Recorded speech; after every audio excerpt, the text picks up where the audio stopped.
ADBN, Advocate Broadcasting Network.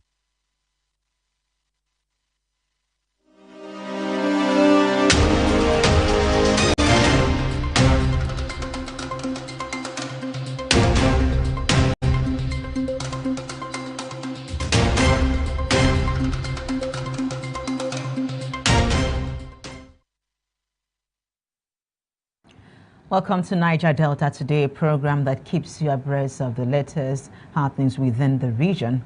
The program also showcases the unique culture and tradition of the Niger Delta people while finding possible solutions to the challenges facing the region. I am Sifon Ode, and I won't be doing this alone. I have with me and you're welcome to today's edition of Niger Delta Today on ADBN Television.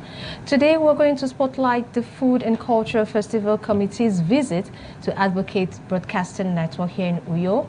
Thereafter we'll head to River State to bring you updates on the recent judgment of the Appeal Court, setting aside the budgets passed by the Edison Ehie-led House of Assembly. We'll also turn our attention to look at the week-long sensitization on measles in Akwa Ibom State, as well as activities of Operation Delta Sanity.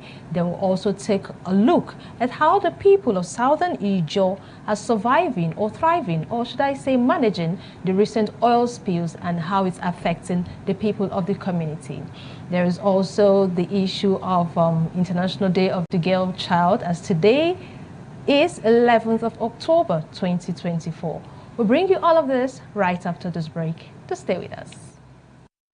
In a world of overwhelming voices where everyone has different opinion on different issues, it is important that we bring the core issue to the fore.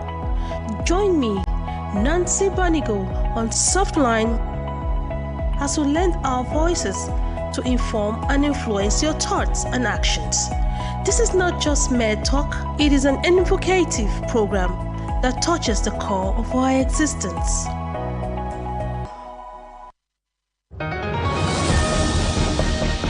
Step into the heartbeat of the world, where news meets real talk.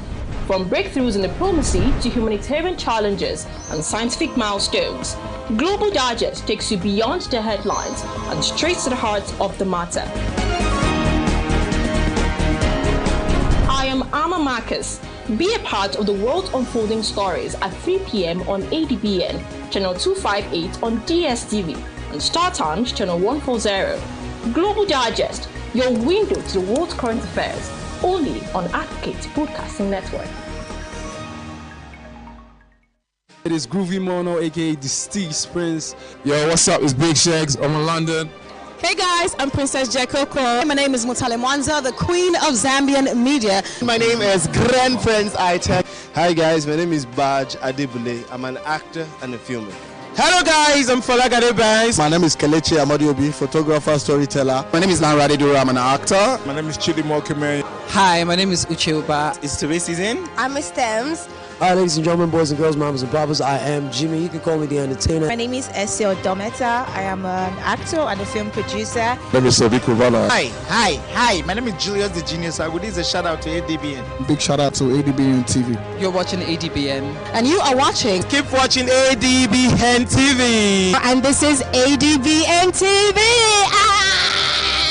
And this is a shout out to ADBN TV. Keep watching, don't switch the dial. Shout out to ADBN. Keep watching, love. And you are watching ADBN TV. Shout out to ADBN TV. I've got one thing for you. Make sure you keep watching ADBN TV. And shout out to ADBN TV. Shout out to ADBN TV. Don't touch the dial. And you're watching ADBN TV. Keep watching ADBN TV. And I'm shouting out to ADBN TV. You're watching ADBN TV. Keep watching ADBN TV. This is where to be. And you're watching ADBN. And shout out to ADBN TV. And shout out to ADBN TV. Keep watching. And you're watching ADBN TV. Keep watching ADBN TV. Right now, you are checking out ADBN TV. One time. ADBN. Keep watching. I love you and kisses. Keep watching ADBN. And a special shout out to ADBN. Keep doing what you're doing, guys. Please don't touch that dial.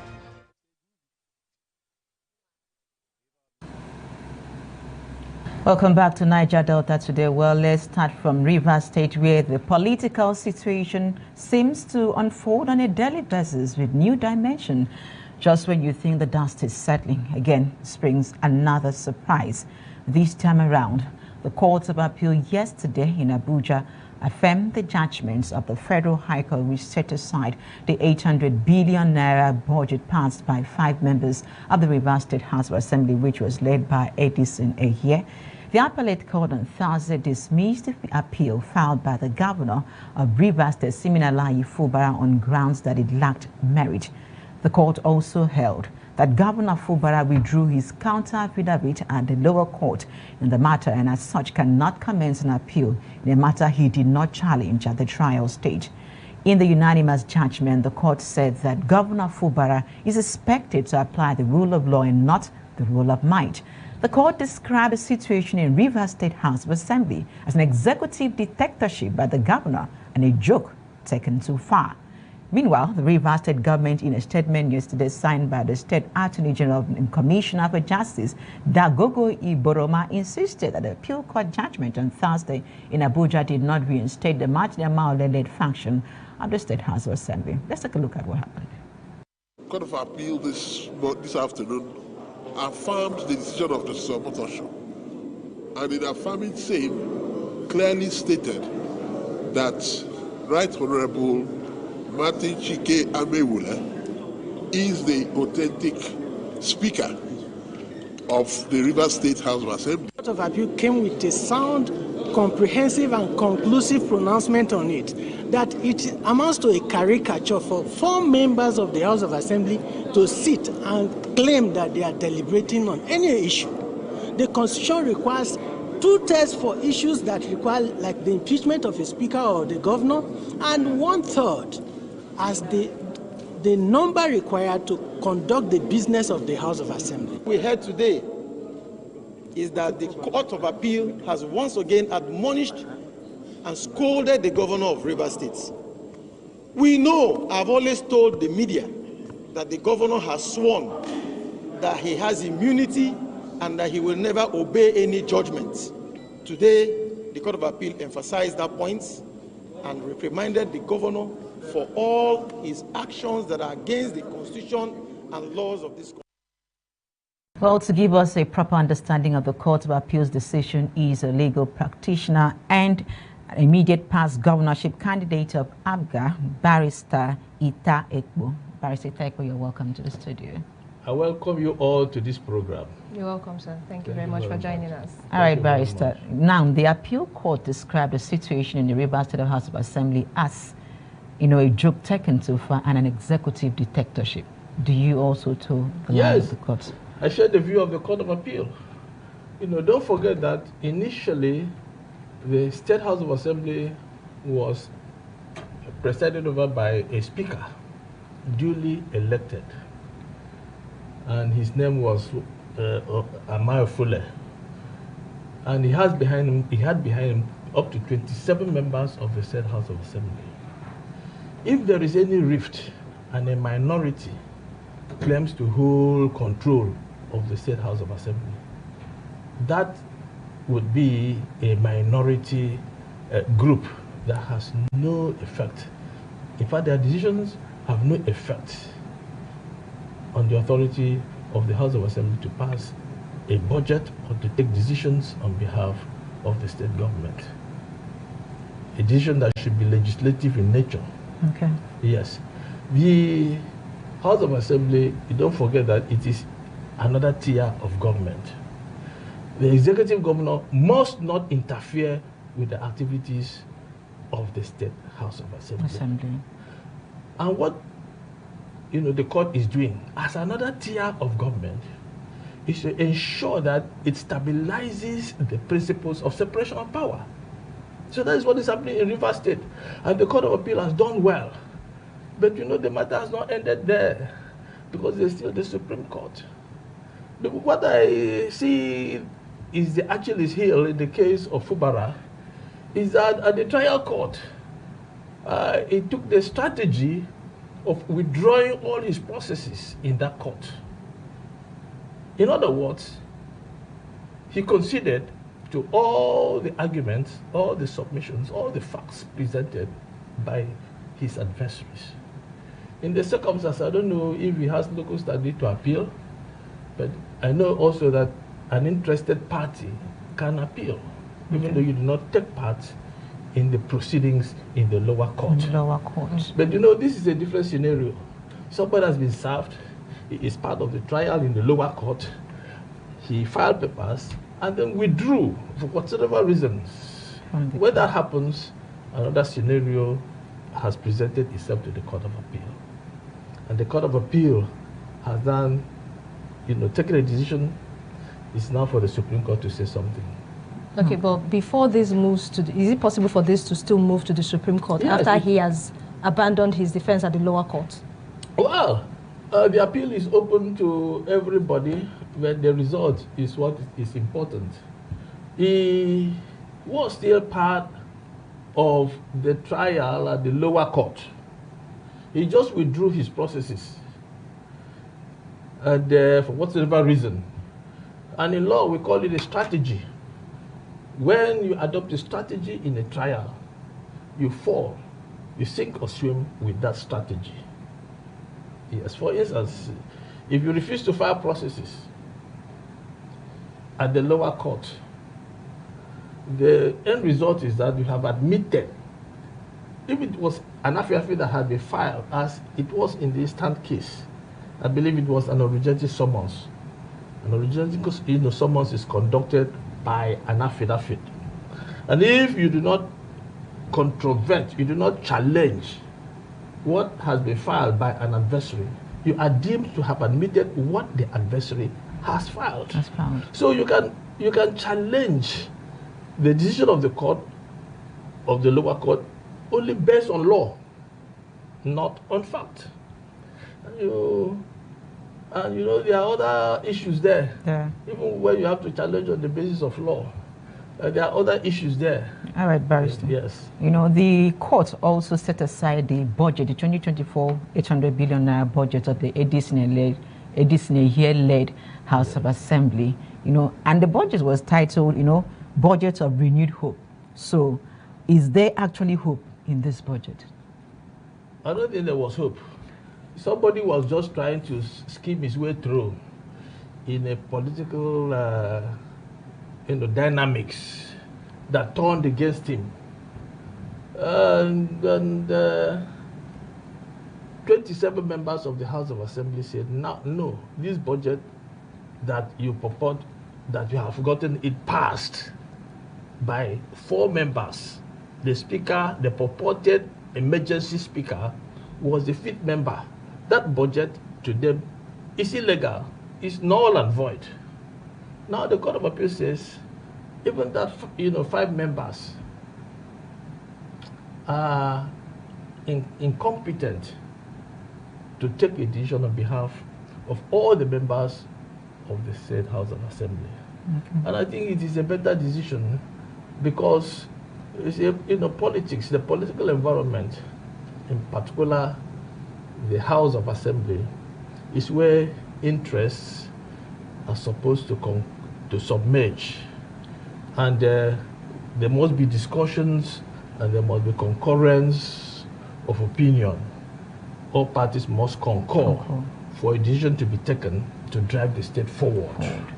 And 27 members of the State House of Assembly would be taken to be a cross-section of the people of the state so represented. It would be against all argument to argue that only 5 members could represent a state of over 30 local governments. It would be a wrong argument. So in politics and in law, the argument of the Court of Appeal is not impeachable. But these members actually decamped to APC. Does that mean that their seat is vacant, or that still, like Molly, still the speaker now because they decamped to APC from PDP? Well, don't forget that there is a decision on that of the court, and also when somebody, we have a procedure for decamping, and we know the Constitution, Section 109, has given conditions in which somebody can lose his position in the State House of Assembly. And then there's a procedure. That procedure must be followed within the time scheduled for it. Otherwise, it is overtaken by events. So if people decamp and they overpower you by their numerical strength, you are outside. And moreover, the clerk of the House of Assembly and the deputy clerk were in support of the decamp, members. And what the governor did was to order the head of civil service to withdraw them, unknown to him that the appointment of the clerk of the house and the deputy is not done by the head of civil service of the state, because the House of Assembly has its own commission. It has its own his own right to appoint the speaker and the deputy speaker and other principal officers, staff of the State House of Assembly. So the head of civil service of the state was incompetent, had no power whatsoever to order that the speaker and the clerk and the deputy be withdrawn. So with that, we will know where the structure of the State House of Assembly had tilted. Okay. And in the House of Assembly, they think it has to tilt. Every decision has to tilt. Every decision has to tilt. And I think Fubara took wrong decisions. Partly because those who advised him did not understand the workings of the legislative houses and how they should lean in order to carry a decision. And they should teach the rest of us a lesson. Okay. All over the country. Okay, now, sir, as a custodian of the law and also a candidate for governorship position in Akwa Ibom State, yes, what would you advise Governor Fubara to do at this time that he does not even have 1/3 of the total house leading his own side of the assembly, and he has an option of representing the budget to the Amawele-led House of Assembly? You see, thank you very much for that question. The Court of Appeal is magnanimous. It's magnanimous. It went beyond law to find a window for Fubara. As to whether he would like to take advantage of the window is for him. Yes, to represent it. Yes, the truth about it is that if he doesn't take advantage of the window, he might not get it at the Supreme Court if he loses. Now, I advise Fubara to learn from Governor Pastor Umoino. Up to now, Pastor Umoino is still keeping the old commissioners. He's still deferring to the man who sponsored him. And let me tell you, political parties are made up of three groups of people. They are the followers. There are the followers, the stalwarts, there are the party administrators, there are the stakeholders there. So, if you cannot carry the stakeholders and the party administrators as a governor, you are nowhere. And personally, I deplore a situation where a party will sponsor a candidate and immediately he holds the ticket and wins the election, he will turn his back on the party, which ought to be supreme, and will turn his back on the stakeholders of the party. Don't forget that Wike is a major stakeholder of PDP. They must have agreed on what they must do. And don't forget that politics is an activity that needs consensus. You must carry people along. And let me tell you, if you choose to abandon the stakeholders of the party, talk about trustees, the party executives, and the people that bring out money to sponsor the party, take decisions, and bring out money to make sure that they hold the structure. If you abandon the people that hold the structure you see on the street, they have no power to help you. They have no power to help you. And we saw this thing at the time of Niger, and we are not taking any cue from it. Barrister, we look at it, what happens to the funds already? Because it's already a working document. What happens to the funds expended already from the budget? Yes. Well, the problem now is that if I were the speaker, if I were a Menfula, I will initiate a process of impeachment. But you see, there is a way out. Okay. Yes, because when you spend the state's money, you don't have approval from the state of assembly, it is an impeachable offense. It is a misconduct. It's an impeachable offense. Yes. I must say this, and I want to be quoted. It's an impeachable offense. But there is a way out. One, that there's a window opened by the Court of Appeal. Okay. Go and represent. That's the process of renegotiation. All right. That is open. Then two, there is something that we call ways and means.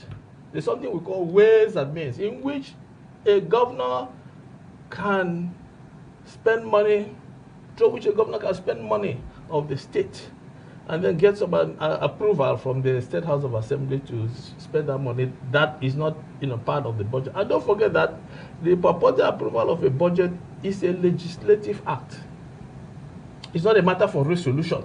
Okay. It's not a matter of concurrence of opinion. It's a legislative act. And if there was no legislative act and you spend that money, it is an indictable offense on the political frontier, and you can be impeached. And therefore, the best way is for him to go back and negotiate. The best way is for him to go back on bended knees to his sponsor. Don't forget the political party sponsors. The political party that sponsors. So now he needs to represent the budget. Yeah, that's the window and he has open to to him. secure this consensus outside the House of Assembly before they will march into the House of Assembly, and the rest will be on the camera. The clerk light will take over the rest. We don't know what is happening behind. Yes, and if he cannot do that, he will fail. Okay, well, irrespective of the fact that you said it's an impeachable offense, yes. What if the money is expended so far, he's accountable for every penny, and there is evidence as to how these monies have been spent? My dear, that he spent the state's money without the approval of the State House of Assembly, whether in good faith or not. Whether in good faith or not, is unacceptable. We don't accept it. I don't accept it. I don't accept it personally. Okay. Unless you have secured an approval to rely on ways and means that can be ratified after. But this again depends on the understanding you have with the leaders of the House of Assembly. All right, thank you very much, Thank you very much, for coming to the program. Yes, it's really an interesting time with you, yes. and we look forward to having you some other time. He should be advised, though. He is at the crossroad, and if the appeal court has taken a decision, the Supreme Court now will accept the factual aspect. Okay. The Supreme Court does not change the decision on facts that have been taken by two courts below. All right, okay. Yes. So that is where he has problems. All right, thank you for joining us. Thank you very much. All right, thank you. Yes, thank you. All right, we have more conversation to go ahead. We have a ECOWAS visit to the premises of Advocate Broadcasting Network Uyo yesterday, and received the Committee on the Food and Cultural Festival of the Economic Community of West African State, ECOWAS. Then the team on arrival was taken on a tour around the facility by the General Manager, Ike Chukwujue, who welcomed them to ADBN, and the Director General of the Food and Cultural Festival Committee, Ambassador Felix Ihora, during the familiarization tour to ADBN, commended the Akwa Ibom State government for providing a peaceful environment for businesses to thrive. Ambassador Felix Ihara, who said the peaceful and conducive atmosphere in the state necessitated their choice of Akwa Ibom to host the festival, attested to the hospitable nature of the people. Let's take a look. Of choosing Akwa Ibom State was because of its relative peace.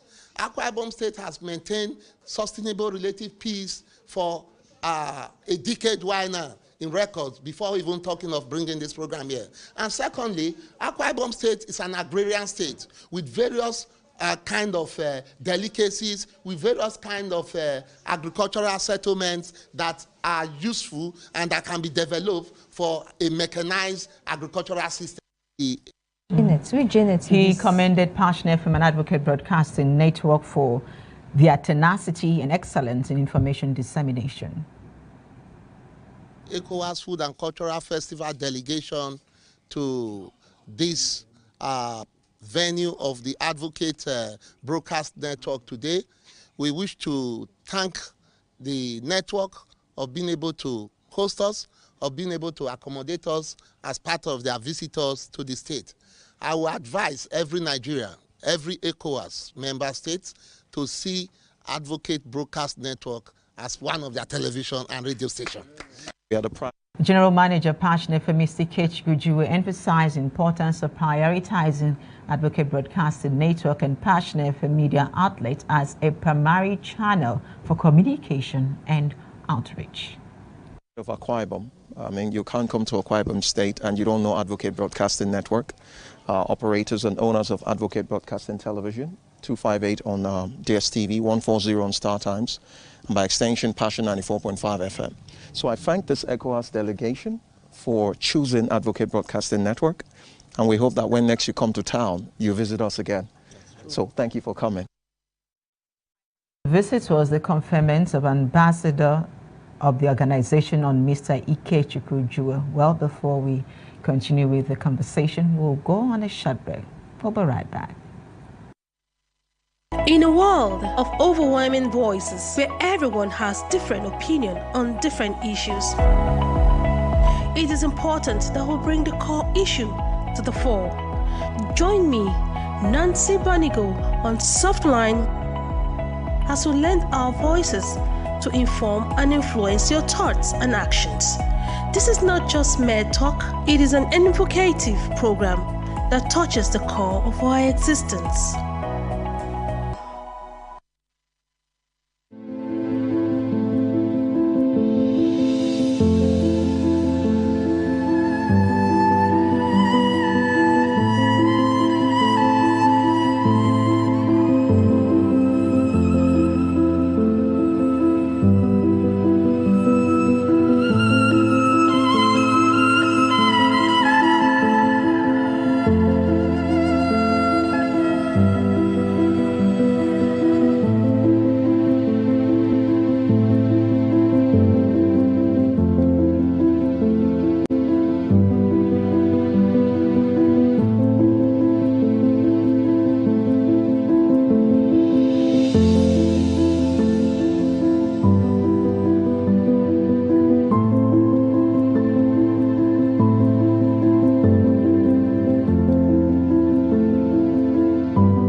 It is Groovy Mono, aka the Steve Prince. Yo, what's up? It's Big Shags. I'm in London.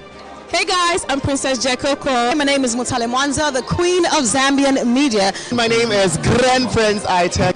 Hi guys, my name is Baj Adebule. I'm an actor and a filmer. Hello guys, I'm Falagade Banks. My name is Kelechi Amadiobi, photographer, storyteller. My name is Lanradi Dura, I'm an actor. My name is Chidi Mokime. Hi, my name is Ucheoba. It's Touré season. I'm Miss Stems. Hi ladies and gentlemen, boys and girls, mamas and papas, I am Jimmy. You can call me the entertainer. My name is Esio Dometa. I am an actor and a film producer. My name is Sobiku Vala. Hi. My name is Julius the Genius. I would give a shout out to ADBN. Big shout out to ADBN TV. You're watching ADBN. And you are watching. Keep watching ADBN TV. And this is ADBN TV. And this is a shout out to ADBN TV. Keep watching, don't switch the dial. Shout out to ADBN. Keep watching, love. And you are watching ADBN TV. Shout out to ADBN TV. I've got one thing for you. Make sure you keep watching ADBN TV. And shout out to ADBN TV. Shout out to ADBN TV. Don't touch the dial. And you're watching ADBN TV. Keep watching ADBN TV. And I'm shouting out to ADBN TV. You're watching ADBN TV. Keep watching ADBN TV. This is where to be. And you're watching ADBN. A shout out to ADBN TV. And shout out to ADBN TV. Keep watching. And you're watching ADBN TV. Keep watching ADBN TV. Right now, you are checking out ADBN TV. One time. ADBN. Keep watching. I love you and kisses. Keep watching ADBN. And a special shout out to ADBN. Keep doing what you're doing, guys. Please don't touch that dial. And thank you so very much for staying tuned to the program Niger Delta today on ADBN television. And now we're moving on to some health concerns, especially when it comes to the issue of measles, which is one of the world's most contagious diseases. And right now, the outbreak can cause a lot of severe consequences, including death, sometimes, especially if the person's immune system is compromised, and in young children, or these children are malnourished.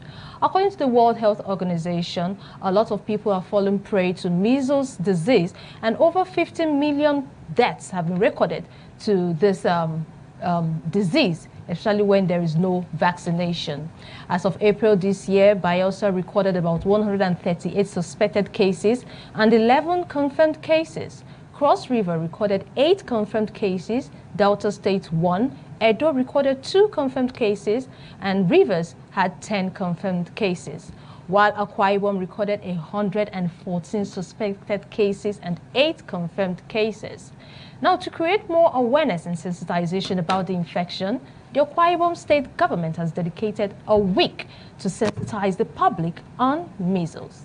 And joining us to expand the conversation is the Assistant State Health Promotion Officer in the person of Mrs. Nsidibe Ita Johnson. Good afternoon, ma'am. Good afternoon. And you're welcome to the program. Good afternoon and welcome to the program, ma'am. Thank you. Thank you so much for joining us. So, you're welcome. With this surge in the cases of measles, how is the State Ministry of Health handling all of this? You see, as part of a preparation towards the upcoming measles campaign in the state government has been organizing a lot of sensitization campaigns. And this includes, let me just say, as at last week, we were able to sensitize the key stakeholders, that is the executives of NAPS, National Association of Proprietors of Private Schools. You know, the targeted population is in schools and churches.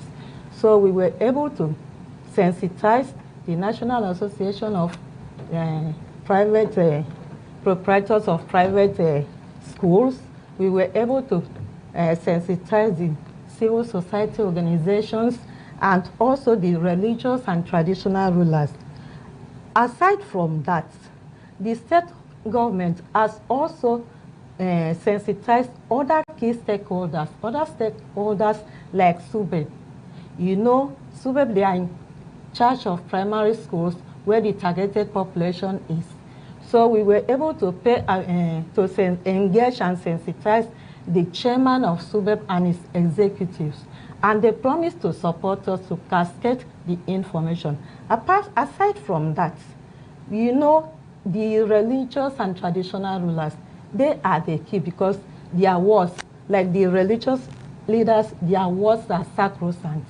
So we were able to sensitize them and they promised to cascade the information down. Apart from the key stakeholders, the community stakeholders, because this thing is happening at the grassroots. So we were able to sensitize the community stakeholders, and these groups are the women leaders, the youth leaders, the community mobilizers, which we call the COMUS. We were able also to sensitize all the women, all the World Development Committee members. Aside from that, there are others, like, you know, in a community, you have different groups. So 3 per group were invited, and also the town announcers, so that we give them the correct. A child contacts measles here now and leaves the room. The measles spread to all the children in that room. So it is airborne. Okay. Apart from children, who are those that are most susceptible to this disease? What about pregnant women also? Can They are not. They are not. It's only children. It's a childhood infectious disease. Okay. So how do you get to safeguard these children? It's by preventing it. Through vaccination or what other means? Yes. They said prevention is better than cure. It's through vaccination, which we will commence from 12 to 18 of this month. Okay, this 12 to 18 for the vaccination, does it mean prior to this time vaccinations were not ongoing for measles? It was ongoing. So it was ongoing. The only thing is we want to boost their immunity. You know, measles comes during dry season, and we are approaching dry season. So to prevent the outbreak, that is what we are doing. So why dry season? You say it comes during dry season. That is when we have the outbreak of measles, because of the weather. Okay. Okay. Okay, so for the Akwa Ibom State Ministry of Health, 12th to 18th is the designated period for this vaccination coverage. That is why I'm here. The media, where we have mass media, where we have the radio and the television. Then we have the print. Already, we've distributed IEC materials to all the 328 wards in the state.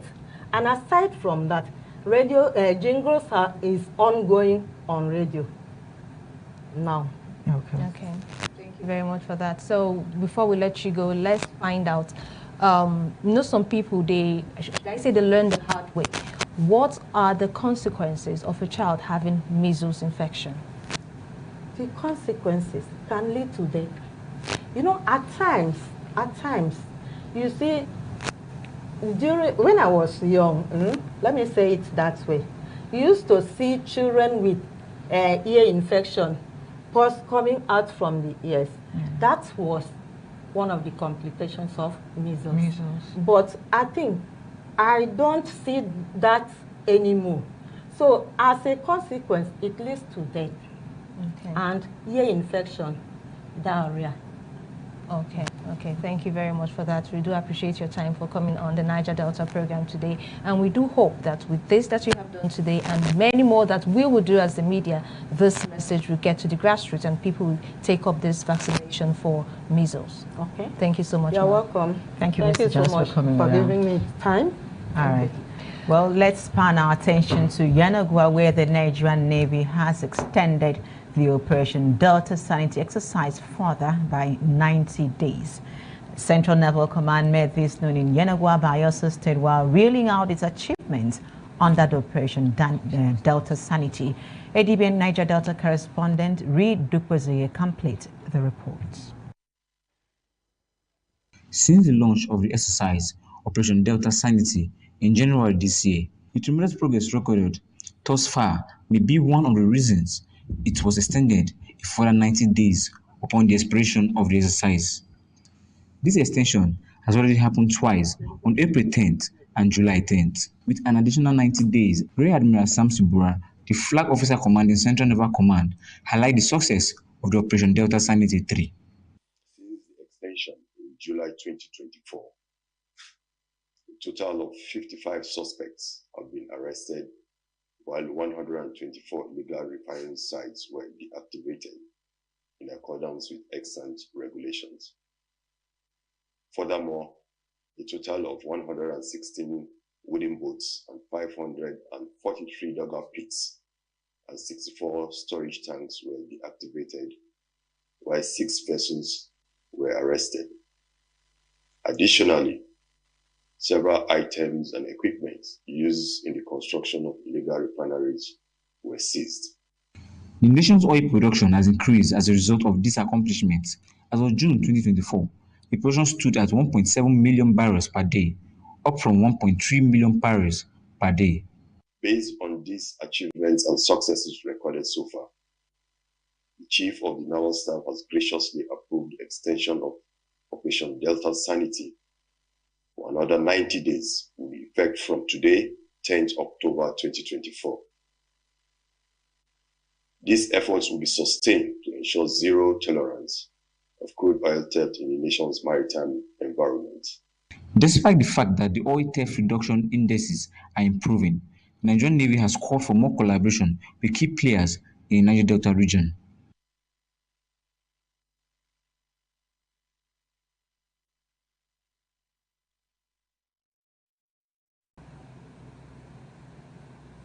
Okay, I'm sure with that extension in the operation of the Operation Delta Sanity in the region, we'll have a means of safeguarding the nation's reserve that is embedded in this region, because over time there have been so many seizures, arrests, charging to court and all of that. And with this extension, I think more to come. And the oil production, will also increase. To ramp up oil production already, yes, but with the successes recorded as a result of this Operation Delta Sanity, it has really boosted the oil production in the country, and it also don't forget, will also increase our pulse. True, definitely. And coincidentally, today is International Day of the Girl Child. International Day of the Girl Child is a day set aside by the United Nations to raise awareness about the rights of female children. Long before now, too many girls in this generation are affected by global crisis of climate, conflict, poverty, and pushback on hard-won gains for human rights and gender equality. Hence, the theme for the 2024 International Day of the Girl Child is Girls' Vision for the Future. A lot of girls will have their visions. This conveys both the urgent action and persistent hope driven by the power of girls' voices and vision for the future. The Green Chamber, to commemorate the day, raised the alarm on the number of out-of-school children and held a special session for the girl child. Let's bring you that clip. The House is worried about this disheartening high number of out-of-school girls engaged in drug abuse as well. Current data indicates that Nigeria has an estimated 10.5 million girls that are out of school, who are also users of hard drugs. The House is worried that the presence of such a vast number of uneducated youth not only jeopardizes their future, but also poses a threat to the nation's security and socioeconomic stability. If deliberate efforts are not taken to address the challenges and be intentional to protect the girl child, the country will be at risk of raising dysfunctional mothers who are meant to protect the home, society, and the future. Gender-inclusive budgeting and gender-inclusive policies should be made for girls to empower and protect them in making sure that they maximize their full potential. Safe schooling is very important because there's simply nothing for girls if she cannot have the education because she lives in constant fear. Sanitary pads and hygiene products should be made available, and they should be made as cheap as they can be. In order for us to continue at the steady progression that we have so rightfully ascertained, we mustn't just provide her a seat at the table. Finally, I congratulate all the women in parliament that have pushed through and broken stereotypes. Girls around Nigeria aspire to be like you. And to all the he for she's who uplift the girls they know and to continue striving, we see your efforts. I like the part where that lady said dysfunctional women. If you do not cater to the welfare of the girl child, you are only raising dysfunctional mothers, because these mothers will in turn raise dysfunctional children, both male and female. But for today's celebration, if you look at it, even the cultural setbacks that we have, sometimes I sit down and I wonder, I feel the vision that some of these female children carry, I think is rather too big for some people to comprehend. Hence, they try to press them down. We should let them have a voice. Of course. Women are carriers of vision. The girl child is a carrier of vision. No matter how big the vision is, do not talk her down. Let her speak. Let her be free. Some societies, you don't even have the ladies being able to come out and move freely. Even school. What's the life of a child if you are not educated, even if it is informal education? Some sort of education needs to be put in place. But it has really improved, recently. Before it wasn't this way, but right now we have a lot of women in schools. But before now, parents by then did not really understand the need to send a girl child to school. In fact, if you look at the society now, most people that are taking care of their children are the female child. So the parents that actually, contributed to the girls' child education are actually benefiting from it right now. So right now it has improved compared to the other days that you just have a few number of girls in school. She also mentioned sanitary pad issue, and that also drew my attention because these girls did not tell them or didn't decide, say, okay, I want to be seeing my monthly this something. Even it's I want to part be a girl. of their biology. So there's nothing they can do about it.